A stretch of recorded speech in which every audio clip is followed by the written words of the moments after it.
Hi brothers and sisters எல்லாரும் எப்படி இருக்கீங்க? நான் நல்லா இருக்கேன். கண்டிப்பா நீங்க எல்லாரும் நல்லா இருப்பீங்கன்னு நெனைக்கிறேன். நம்மளுடைய ஃப்யூச்சரும் நல்லா இருக்கணும்னா, நாம சரியான தலைவர் தேர்ந்தெடுக்கணும்.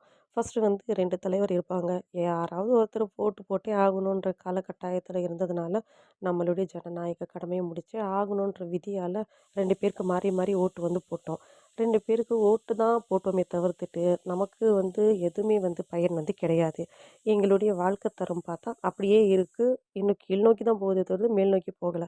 காரணம் என்னன்னா, இவங்க சம்பாதிச்சு செட்டில் ஆயிடுறாங்க. இவங்க கொலை, கொள்ளை, கற்பழிப்பு, லொட்டு, லொசக்குன்னிட்டு எல்லா விஷயங்களும் செய்றவங்கள ஆதரவு பண்ணிட்டு, அவங்க பாட்டுக்கு காசு வாங்கிட்டு, அப்படியே கஜானா நிரப்பிட்டு போய்க்கிட்டே இருக்காங்க. நம்மளுடைய நேரம் திண்டாட்டமா இருக்கு. இப்போ அத்தியாவசிய பொருள்களான நம்ம மளிகை சாமான் வாங்கட்டும், பெட்ரோலா இருக்கட்டும், டீசலா இருக்கட்டும், சிலிண்டரா இருக்கட்டும், ஒரு ஸ்கூல் ஃபீஸா இருக்கட்டும், எல்லாமே 2 மடங்கு, 4 மடங்கு ஏறி கிடக்குது. இந்த 5 வருஷத்துல எனக்கு ரூ. 30,000 ஃபீஸே ஏத்தியிருக்காங்க. காரணம் என்னன்னு கேட்டா, அவங்க 1008 விஷயங்கள் சொல்றாங்க.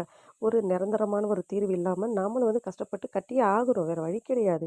வாடகை குடுக்குறோம், சாப்பிடுறோம், அதுக்கப்புறம் பொருள வாங்குறோம். எங்களுக்கு ஒரு காசு சேர்த்து வைக்க முடியல. நாங்க இதே நிலைமையில தான் இருக்கோம். மேல போகணும்னா, நம்ம லேடீஸ் வீட்ல இருக்கிறவங்களுக்கு ஒரு தொழில் ஏதாவது ஒண்ணு இருக்கணும். அது கூட நமக்கு எதுவுமே பண்ண மாட்டேங்கிறாங்க. நான் முயற்சி பண்ணா நமக்கு யாருமே உதவ மாட்டேங்கிறாங்க. இப்போ இவர் பண்ணுவாருன்னு சொல்லியிருக்காரு விஜய். அவர் கண்டிப்பா வந்தாருன்னா மாற்றம் வரும். கண்டிப்பா நீங்க டிவிகேக்கு ஓட்டு போடுங்க. Thank you.